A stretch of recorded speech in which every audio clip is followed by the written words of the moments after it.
A playful 3-year-old boy disappears from a quiet street in broad daylight. The investigation leads authorities to search local pedophile rings. Despite a dizzying number of developments, Australia's most high-profile disappearance has yet to be solved.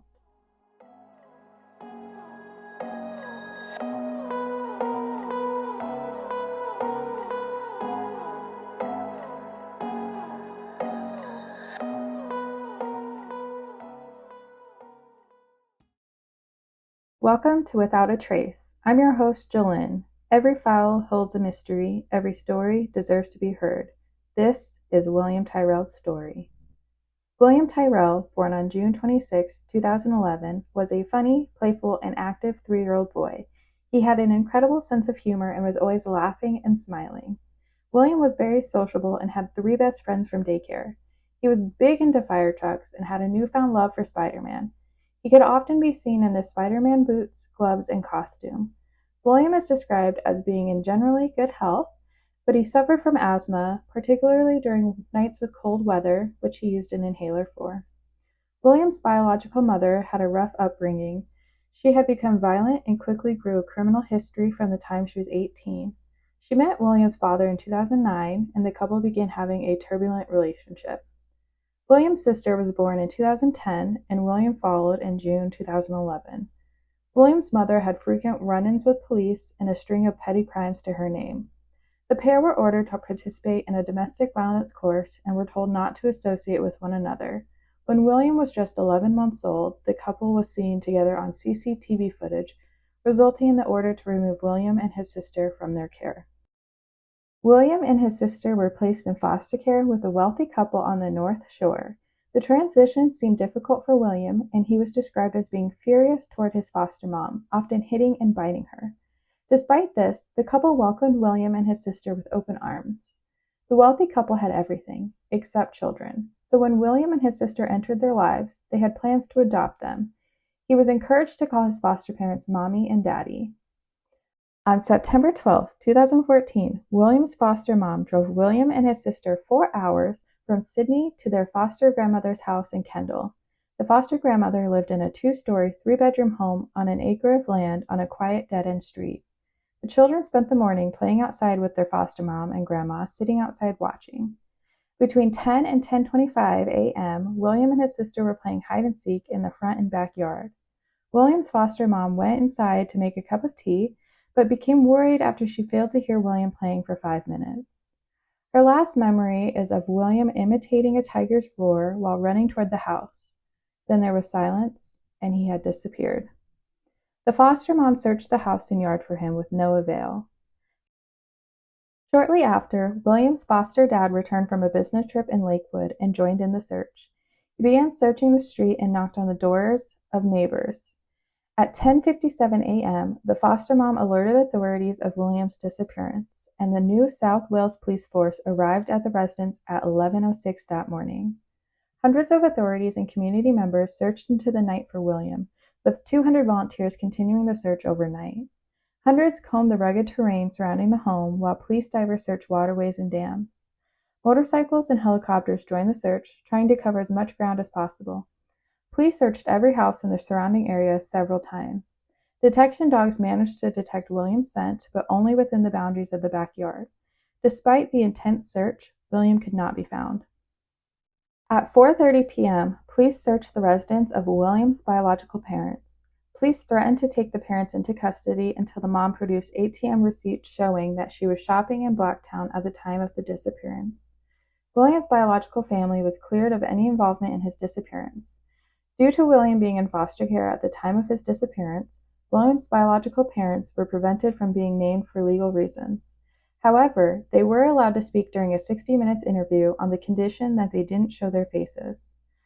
Authorities were criticized for not allowing the parents to speak publicly, with community members fearing that this decision would hinder the investigation.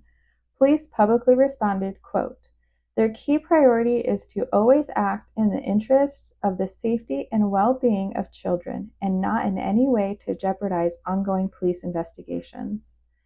Authorities moved their suspicions away from William's biological family and took up a new theory that he was abducted by an opportunistic stranger who had a connection with a pedophile ring.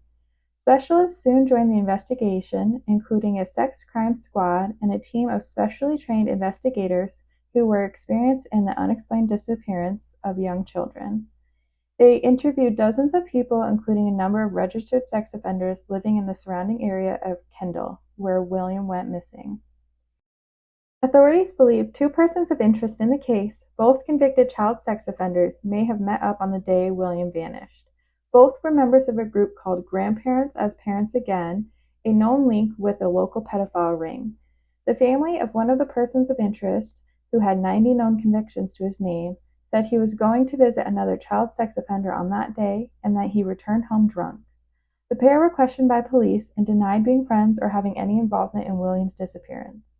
From there, police began questioning Bill Spedding, a man who happened to repair the resident's washing machine days before the disappearance. Bill claimed to have been at his grandchild's school at the time of William's disappearance. Police pinned Bill with prior unrelated child sex charges, and Bill was placed in jail where he waited for his court date scheduled on July 4, 2016. Police planted surveillance equipment in Bill's home and jail cell, hoping for an utterance of guilt. But no utterance ever came. Bill's alibi was airtight.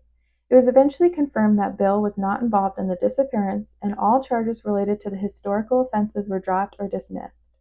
Bill went on to sue the New South Wales Police Force for damages in relation to abuse of process and malicious prosecution. The Supreme Court of New South Wales found that lead detective Gary Jublin's pursuit of Bill was in fact malicious. The historical sex crimes had been fabricated with the sole purpose of pressuring Bill into a confession. It was found that the charges stemmed from a messy divorce in the 1980s, and the children involved were coerced into providing false confessions. In December of 2022, Bill was awarded $1.4 million in damages plus interest.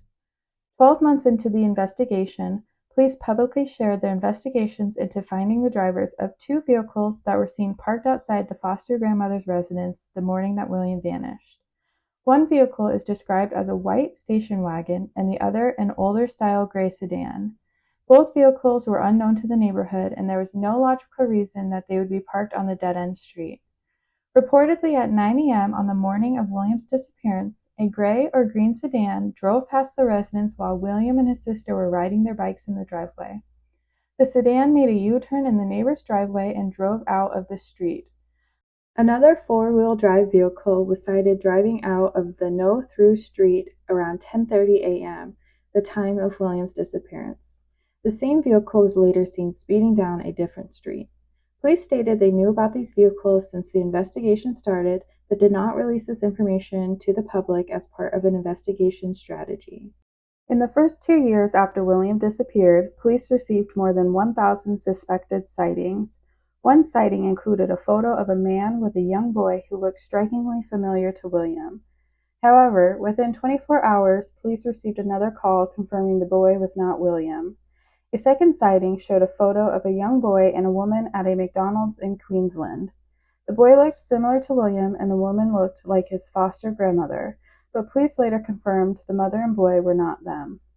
In early 2015, two passengers and a member on a New Zealand-bound flight crew thought they saw William on the flight. Police met the aircraft and soon discovered it was not him. On June 12, 2018, police announced a large-scale forensic search in the bushland around Kendall, where William went missing. Despite authorities' efforts, the month-long search did not provide any new leads. On the second anniversary of William's disappearance, authorities ramped up their investigation efforts in response to a public plea from William's biological parents. The investigation became the state's largest, involving dozens of analysts and investigators. This led to a record number of calls to New South Wales Crime Stoppers, with more than 1,000 people having been interviewed and 690 persons of interest being identified. The New South Wales government announced a $1 million reward for information on William's whereabouts. Rewards are usually paid out as a condition of the arrest and conviction of individuals involved. However, in William's case, the recovery of William had been added as a condition to the reward. However, on November 15, 2021, police received new evidence that led to the assumption that they would find his remains. A woman testified that two brothers she babysat revealed to her that they had been threatened by a local man who they had seen bearing a suitcase, which the man claimed contained William's body. This led police to renew their search for William's remains.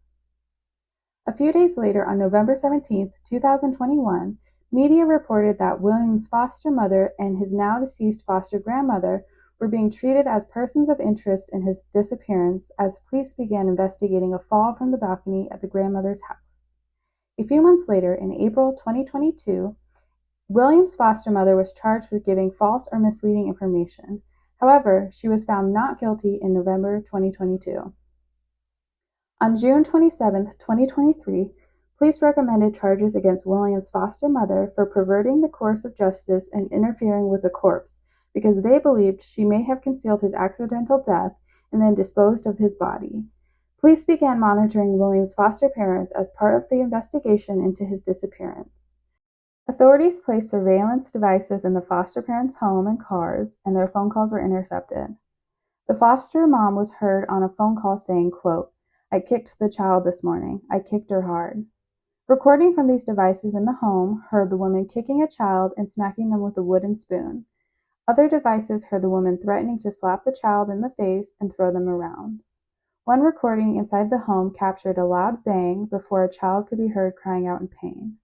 The foster mother pled guilty to 2 counts of assaulting a child by smacking them with a wooden spoon and kicking them in the thigh.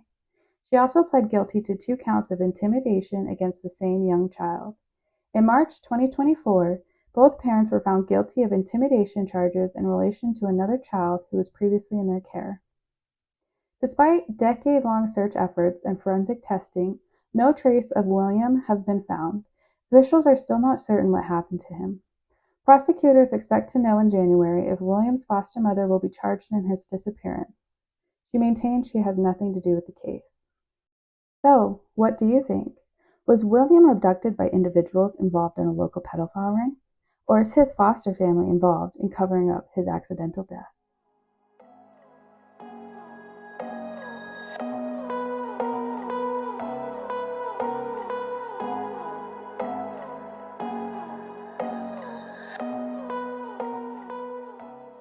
Thank you for listening to Without a Trace with your host, Jolynn. I hope you enjoyed our deep dive into William Tyrrell's disappearance.